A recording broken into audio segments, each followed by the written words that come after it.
Muito bem, amigos do Arena Esportiva, estamos voltando com o deputado Bruno Dauari e o tema, aquela tragédia que aconteceu no CT do Flamengo e também os outros CTs dos clubes do Vasco, do Fluminense, do Botafogo, enfim, e também do Brasil em São Paulo, porque a situação em São Paulo também é a mesma aqui do Rio de Janeiro. Mas ainda sobre o assunto do CT do Flamengo, a Justiça, deputado, determinou a interdição temporária do CT do Flamengo para crianças e adolescentes. Foi a Justiça que trata da área da criança e do adolescente. Multa do clube, 10 milhões de reais. Se não cumprido, presidente dele, 1 milhão de reais. Precisou chegar a tanto para falar assim, olha, agora para e vamos fazer as coisas direito? Precisava disso? Na verdade, é uma decisão muito acertada em proibir, né, esses jovens, essas crianças e adolescentes de estarem frequentando um lugar que os põe, né, a própria vida deles em risco. Né? Mas como a gente disse, né, faltou fiscalização, faltou inclusive a justiça ser provocada. A justiça precisa ser provocada para ela dar uma decisão dessa. Então os órgãos fiscalizadores responsáveis por fiscalizar esse tipo de obra deveriam ter provocado a justiça para que a justiça, antes do problema, pudesse interditar, não depois do problema. Eu acredito que essa decisão seja uma decisão corretíssima, embora seja temporária, mas vai perdurar até as ilegalidades permanecerem dentro do CT. Quando as ilegalidades cessarem, eu acho que essa liminar, né, vai cair, essa proibição de colocar esses jovens e essas crianças lá vão cair, mas precisa cumprir a lei. Mas é isso que você falou mesmo. É até o Flamengo cumprir todas as exigências legais, né? Eu senti falta foi do presidente do Flamengo, Rodolfo Landim. Rodolfo Landim, se pronunciar.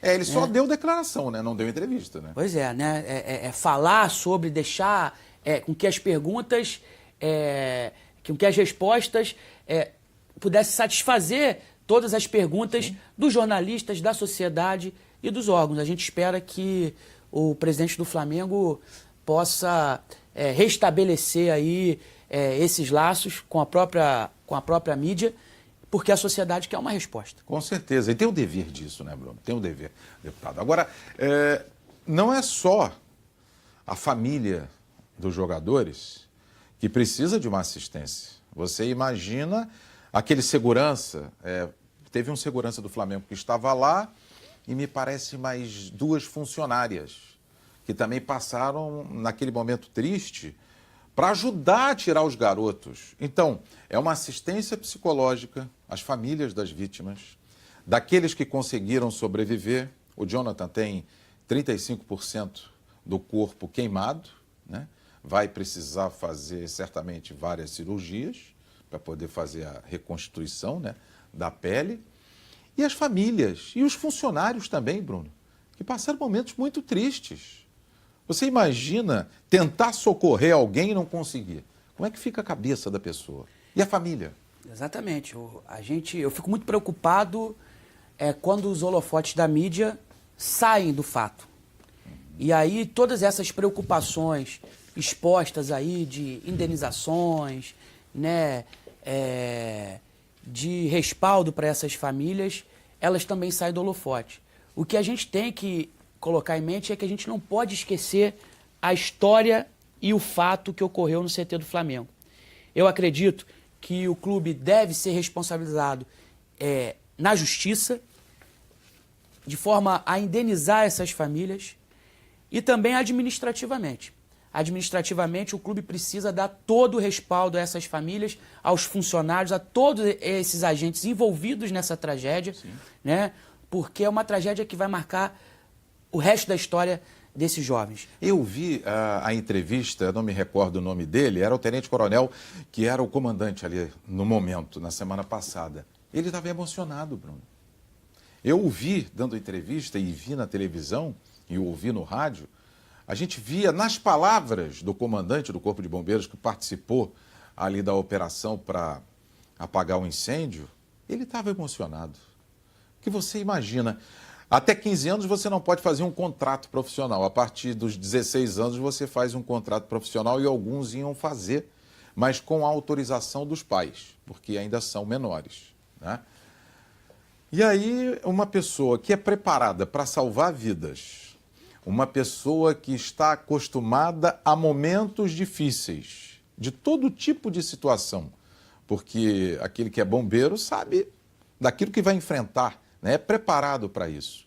E ver 10 corpos de adolescentes ali carbonizados, meu amigo, não tem, acho que ser humano que aguente isso. E é isso que você falou, e até te perguntei, né?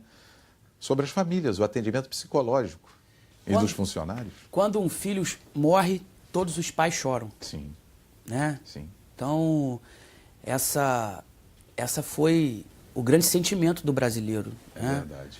Todo mundo que tem filhos, todo mundo que aposta nos sonhos dos filhos, todo mundo que, né, ama os seus filhos, sofreu muito com essa tragédia. Porque a gente sabe do esforço.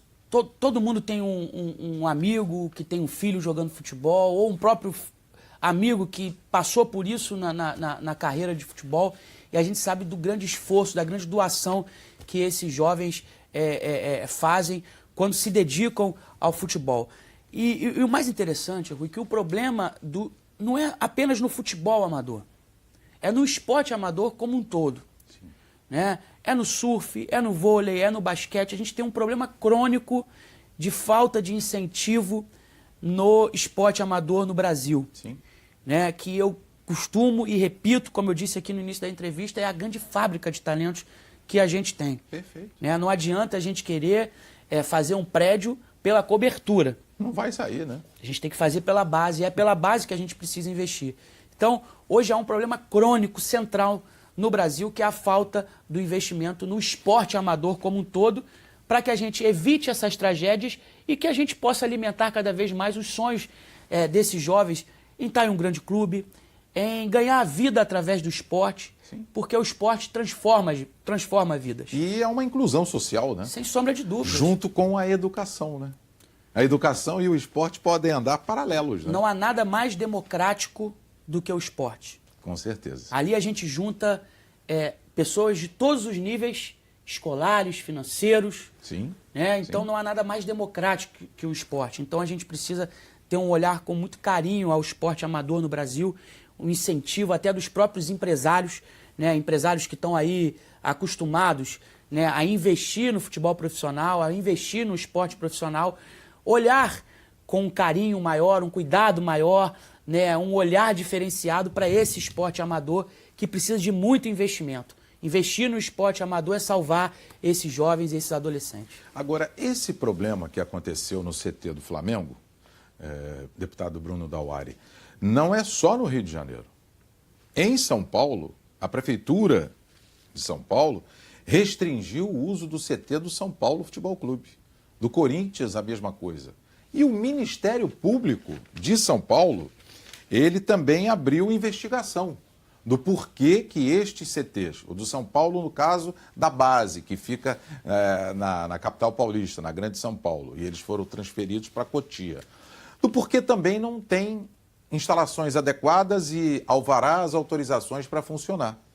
Quer dizer, não é só um fato do Estado do Rio de Janeiro. Isso está transparecendo que é no Brasil inteiro, deputado. Chama-se falta de fiscalização. Como é que um clube permite que dentro da sua área existam espaços que colocam a vida de pessoas em risco? Sim.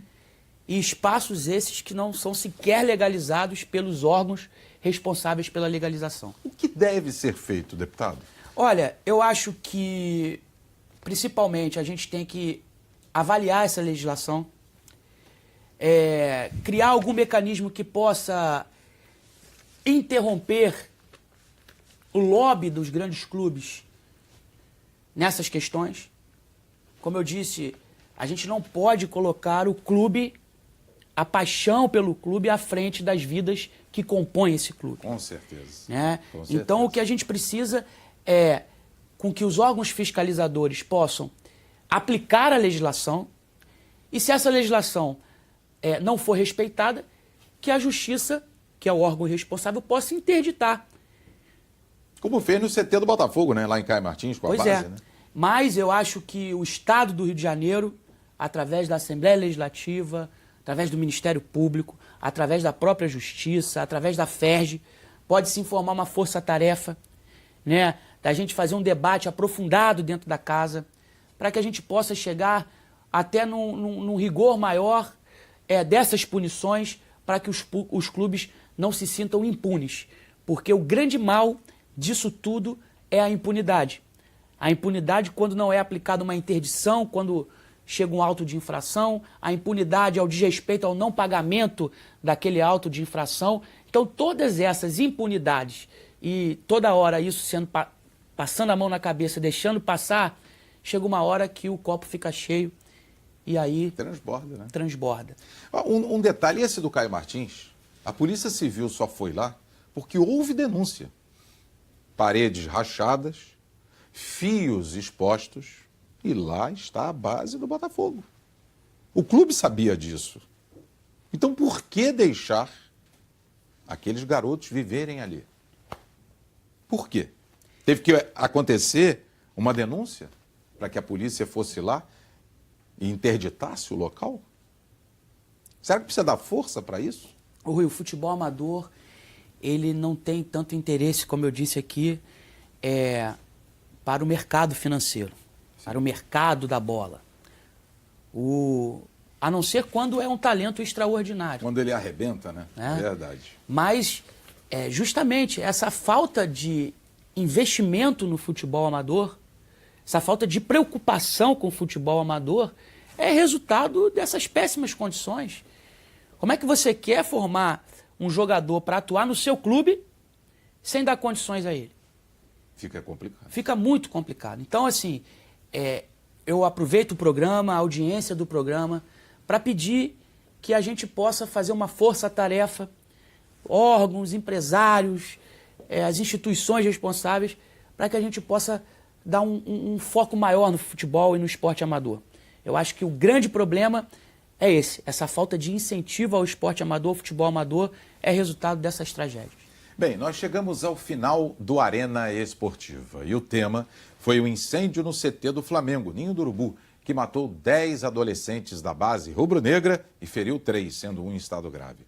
Nós contamos com a presença do deputado Bruno Dauari. Deputado, muito obrigado pela sua presença aqui no Arena. Eu que agradeço a oportunidade de falar de um tema tão delicado, tão complicado, mas que precisa ser muito discutido e muito debatido. Obrigado pela oportunidade. É verdade. E você pode assistir o programa pela internet no www.alerj.rj.gov.br.